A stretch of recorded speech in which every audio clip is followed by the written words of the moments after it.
और पाकिस्तान तहरीक-ए-इंसाफ की एक बड़ी स्ट्रॉन्ग रिजर्वेशन है कि बानी बीमार हो गए, उनकी अहलिया बीमार हो गई, दोनों का आप लोग इलाज जेल में रख कर ही करना चाहते हैं।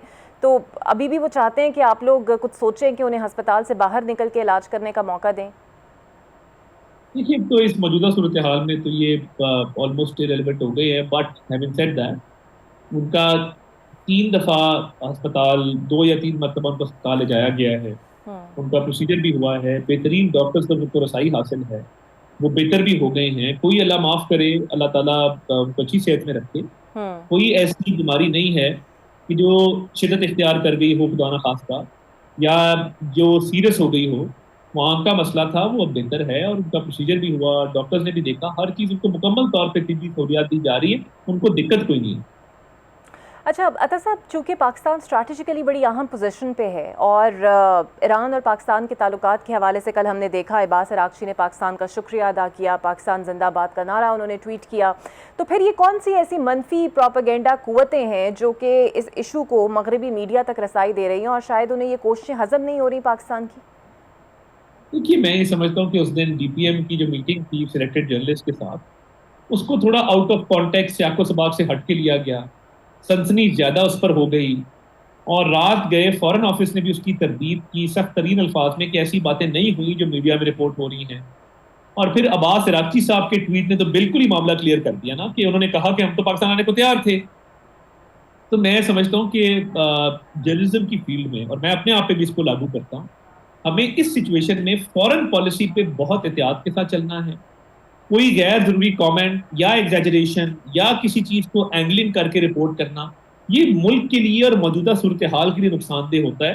तो इस सेंसिटिव टाइम में हमें फॉरेन पॉलिसी के मामलात पे बहुत एहतियात बरतनी चाहिए तमाम लोगों को, वो जर्नलिस्ट हों, वो गवर्नमेंट हो, मिनिस्टर्स हों, वो सोशल मीडिया हो। तो this is a very very sensitive time, और इस सेंसिटिव टाइम का तकाजा ये है कि सनसनी से, एंगलिंग से, एग्जैजरेशन से परहेज किया जाए और मामलात को नेशनल इंटरेस्ट के तहत बहुत एहतियात बरत के आगे लेकर चला जाए। आप भारत के नरेटिव को जो मीडिया पर चलता रहा पाकिस्तान अगेंस्ट, उसको तो आपने बड़ी अच्छी स्ट्रैटेजिकली आपने उन्हें डील भी किया और पाकिस्तान मुंह तोड़ जवाब भी देता रहा। कल भी ऐसी खबरें आई कि एक फॉल्स फ्लैग ऑपरेशन जो है वो बेनकाब हुआ है, भारत के अज़ाइम बेनकाब हुए हैं कि किसी तरह पाकिस्तान को इंगेज वो करना चाहता है। उसके हवाले से बताइएगा कि क्या इतलात आप तक पहुँची हैं और किस तरीके से अब उसे डील किया जाएगा? देखिए, ये भारतीय मीडिया और उनके जो हॉस्टाइल एलिमेंट्स हैं वो लगे रहते हैं, उनको अब सीरियसली कोई नहीं लेता। वो अक्सर कोशिश करते हैं, पहले आपने जंग के दौरान देखा, अल्हम्दुलिल्लाह मिनिस्ट्री ऑफ इंफॉर्मेशन, आईएसपीआर, सब ने मिलके उस सिचुएशन को डील किया और इनको एक्सपोज हम्म। किया, और हमारी क्रेडिबिलिटी, हमारे मीडिया की, आप लोगों ने बड़ा अच्छा किरदार अदा किया। हम्म। वो स्टैब्लिश हुई। इन्होंने लाहौर का पोर्ट तबाह किया, मुल्तान का पोर्ट तबाह किया, लोग हंसे इन पर और इनको रिडिक्यूल किया। तो देखिए, ये अक्सर ना ऐसी चीजें करते रहते हैं, कोई ना कोई ऐसी खबर इशू कर देंगे पाकिस्तान के हवाले से। देखिए, पाकिस्तान ने पहलगाम के बाद भी एक क्रेडिबल इन्वेस्टिगेशन ऑफर की। प्राइम मिनिस्टर ने कहा कि हम एक बिल्कुल इम्पार्शियल फेयर इन्वेस्टिगेशन करवाने को तैयार, और ये बात उनको समझ ही नहीं आई। और उस वक्त पूरी दुनिया ने उनको, उनकी मजम्मत की कि आप एक, पाकिस्तान ये कह रहा है और आप अपने उसमें लगे हुए। तो ये ऐसी साजिशों में लगे रहते हैं, इनको साजिशों से हासिल कुछ नहीं होगा। ये एक जंग हार चुके हैं और उसके बाद अब बैनुल अक़वामी सतह पे भी ये इररेलेवेंट हो चुके हैं। इनको कोई नहीं पूछ रहा है, इनके अपने लोग इन पर तनकीद कर रहे हैं, मोदी बिल्कुल। गवर्नमेंट को। ऑपोजिशन भी तनकीद कर रही है, उनका मीडिया भी तनकीद कर रहा है, इंटेलिजेंसिया भी कर रहा है, बाहर जो इंडियन बैठे हैं इंडिया से बाहर, वो भी तनकीद कर रहे हैं। तो इंडिया इस सिचुएशन में बहुत इरेलीवेंट है। ये ऐसी साजिशों की हम खबरें सुनते रहते हैं, but it doesn't matter. Sir, एक आखिरी सवाल, अफगानिस्तान में जो ऑपरेशन बड़ी कामयाबी से जारी है, कब तक जारी रहेगा और अब लॉन्ग टर्म प्लानिंग इस हवाले से क्या है? कोई सालसी, जिस तरह चीन के हवाले से बात हो रही है, वो जारी है? देखिए, ये एक ऑनगोइंग सिचुएशन है।